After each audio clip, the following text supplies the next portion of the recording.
নমস্কার বন্ধুরা, আমি আজকে শেয়ার করছি সেসব ছোট্টবেলায় আমরা যে স্কুলে চাউমিন নিয়ে যেতাম মায়ের হাতের, একদম হালকা পাতলা মা বানিয়ে দিত আলু আর পেঁয়াজ আর ডিম দিয়ে, জাস্ট আর কিছু না। সে টেস্ট এখনও মুখে লেগে আছে।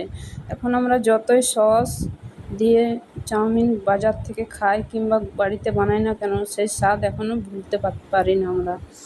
তাই আজকে সেই সিম্পল চাউমিন আমি বানিয়ে দেখাবো।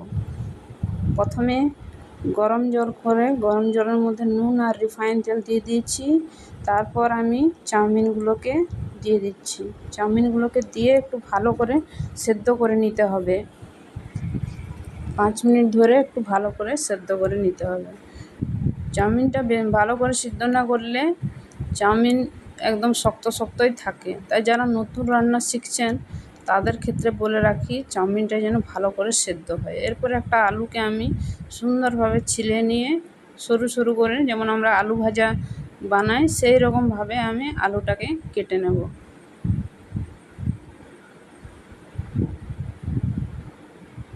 বিভিন্ন সবজি দিয়ে, গাজর, ক্যাপসিকাম এসব দিয়েও চাউমিন বানানো যায়, কিন্তু আমি এখানে সিম্পলভাবে সে মায়ের হাতের সেই পুরনো রান্নাকে বানাচ্ছি।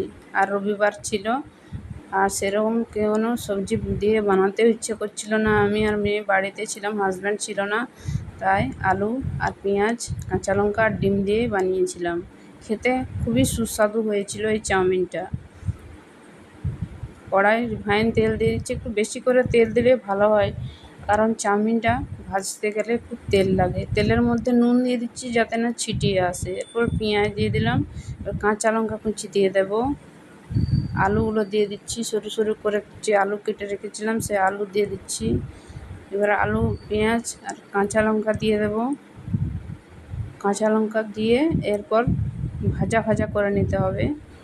একদম যখন গোল্ডেন কালার হয়ে আসবে তখন একটা ডিমকে ফাটিয়ে দিয়ে দিলাম ওই তেলের মধ্যে। আলুটাকে সাইডে করে দিয়েছি। আপনারা চাইলে আলুটাকে উঠিয়েও নিতে পারেন, কিন্তু আমি সাইডে করে দিয়ে কাজটা খুব তাড়াতাড়ি করে নেব বলে, আর সুন্দরভাবে মিশেও যাবে চাউমিনের সাথে। আলাদা করে ভেজে দিলে ওর টেস্ট একদম আসে না। এইভাবে করলে একদম চাউমিনের সাথে মিশে যায়, তার টেস্ট খুবই সুন্দর হয়। এরপর চাউমিনটা দিয়ে দিচ্ছি।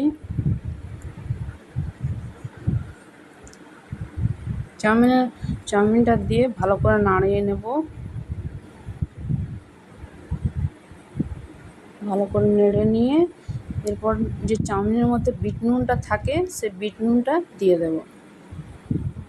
অনেকটা চাউমিন ছিল, 4 প্যাকেট নিয়েছিলাম। দুজন আমি আর মেয়ে খেয়েছি, তো 4 প্যাকেট বানিয়েছিলাম। এভাবে নাড়িয়ে পুরো একদম সব কিছু মিশিয়ে নিতে হবে।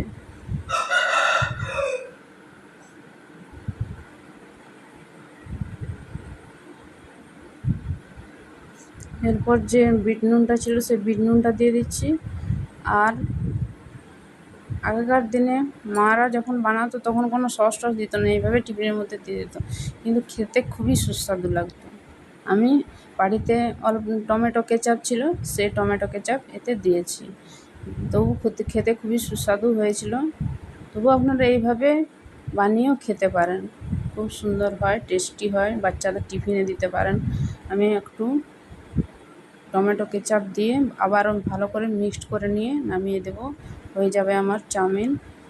আর রেসিপিটি যদি আপনাদের ভালো লেগে থাকে অবশ্যই একটি লাইক, কমেন্ট আর চ্যানেলটিকে সাবস্ক্রাইব করতে ভুলবেন না বন্ধুরা। আরও সুন্দর ভিডিও নিয়ে আসতে আমাকে উৎসাহিত করে আপনাদের একটা লাইক, একটা কমেন্ট আর একটা সাবস্ক্রাইবারে।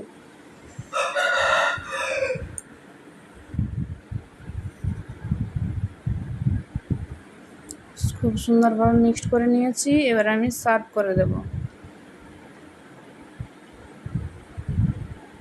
এবারে আমি সার্ভ করে দিচ্ছি চাউমিনটা। কেমন হয়েছে অবশ্যই জানাবেন।